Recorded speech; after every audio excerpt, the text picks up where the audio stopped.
Hello friends, love novels या माझ्या YouTube चॅनल्सवर तुम्हा सगळ्यांचं पुन्हा एकदा मी स्वागत करते. चला तर मग सुरू करूयात कथेच्या पुढच्या भागाला. कलंक प्रेमाचा भाग 8. रोहनला बघताच प्रियाचं हृदय जोरजोरात धडधडू लागलं.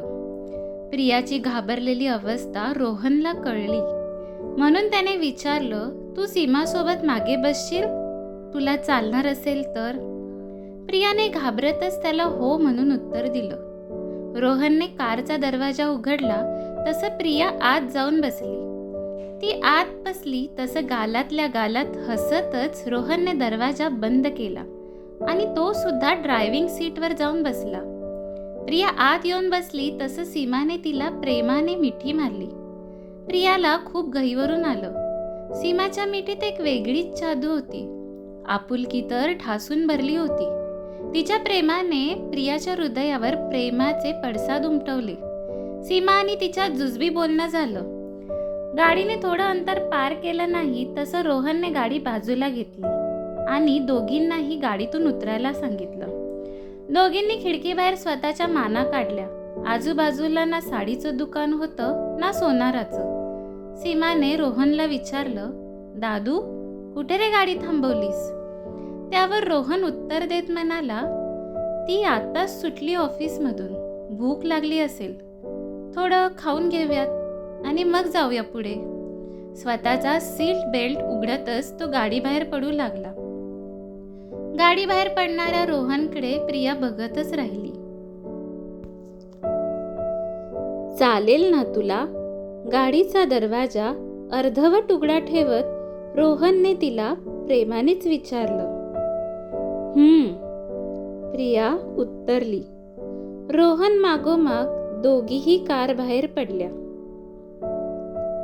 तिघांनीही पोटभर नाश्ता केला व तिथूनच शॉपिंगला गेले. साडी घेताना दुकानदार खूप साड्या दाखवत होता. सगळ्या साडीवरून प्रियाची नजर फिरत होती, पण तिच्या पसंतीत एकही साडी उतरत नव्हती. आपण दुसरं दुकान बघूयात का, असं ती विचारणार तितक्यात रोहनला एक साडी पसंत पडली. त्याने दुकानदाराला ती दाखवायला सांगितली. प्रियाला आणि सीमाला देखील ती साडी आवडली.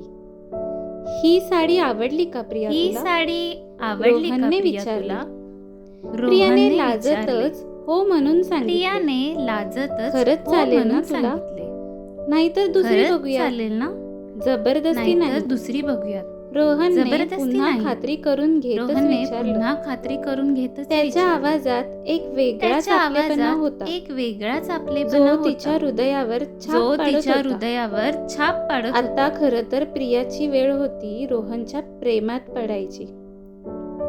पण अजूनही तिला वाटत होतं की ऋषीच बेस्ट. काश ऋषीने एवढं जरी केलं असतं माझ्यासाठी तरी किती भारी वाटलं असतं मला. ती पुन्हा ऋषीच्या विचारात हरवून गेली. तितक्यात सीमा म्हणाली, चला तर मग हाताबरोबर अंगठीही घेऊन टाकूया.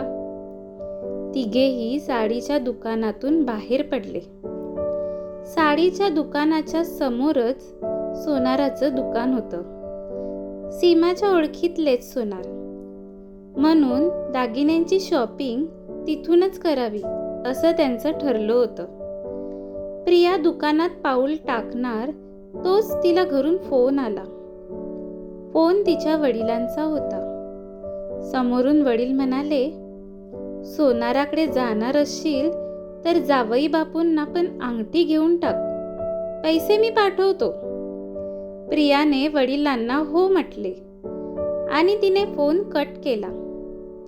ती फोनवर बोलत असताना रोहन आणि सीमा तिच्याकडेच बघत होते. दोघेही तिच्यासाठी दुकानाबाहेरच थांबून होते. ते पप्पांचा फोन होता. ती घाबरतच म्हणाली, त्यांना सांगितलंस ना अंगठी घ्यायला आलोत म्हणून? रोहन काही विचारणार त्याआधीच सीमाने विचारले. रोहन खरं तर हेच तिला विचारणार होता, पण त्याआधी सीमा विचारून मोकळी झाली म्हणून रोहनचं तोंड छोटं झालं. तू मला काही बोलायलाच देत नाही असे भाव नजरेत उतरवत तो स्वतःच्या बहिणीला नजरेने खुणवत होता. दोघा भाऊ बहिणींचे इशारे सुरू झाले. प्रियाने दोघा भावा बहिणींवरून नजर टाकली आणि थोडं घाबरतच विचारलं, तुम्हाला आवडलं नाही का? तसं नाही ग, दादू मला तुला विचारायला सांगतोय की शॉपिंग करून मग जेवूनच घरी जाऊयात असं तुला सांगायला. ते काय आहे ना, माझा दादू थोडा लाजाळू आहे. स्वतःच्या भावाला त्रास द्यायचं काम सुरू होतं. मला चालेल, म्हणजे मी घरी तसं फोन करून कळवते. पण पप्पा बोलले की हाताबरोबर तुम्ही पण अंगठी घेतली असती तर बरं झालं असतं. प्रियाने रोहनकडे बघत म्हटले. रोहनने तिला लगेचच हो म्हटले आणि तिच्यासाठी दरवाजा उघडून दिला. तसं प्रिया आत शिरली आणि तिच्या मागोमाग सीमा आणि रोहन तिघेही अंगठी पाहू लागले. रोहनला मात्र ह्या वेळेला काहीच पसंत पडत नव्हतं. तिथे प्रियाला एक अंगठी खूप आवडली, नाजूक आणि आकर्षित, बघताच कोणालाही आवडेल अशी. ती खूप एक्साइटमेंटमध्ये म्हणाली, ऋषी ही बघ कशी. आपण अचानकपणे ऋषीचं नाव घेतलं ह्याची जाणीव तिला झाली. तसं ती थंडच पडली. रोहनकडे बघायची तिची हिंमतच होत नव्हती. रोहनने ऋषी कोण असं विचारल्यावर काय सांगायचं त्याला. हातात पकडलेली अंगठी सुद्धा थरथरू लागली. तरीही तिने घाबरतच रोहनकडे पाहिले. क्रमशः काय रिएक्शन असेल रोहनची कळेल पुढील भागात. हा भाग कसा वाटला हे नक्की कळवा.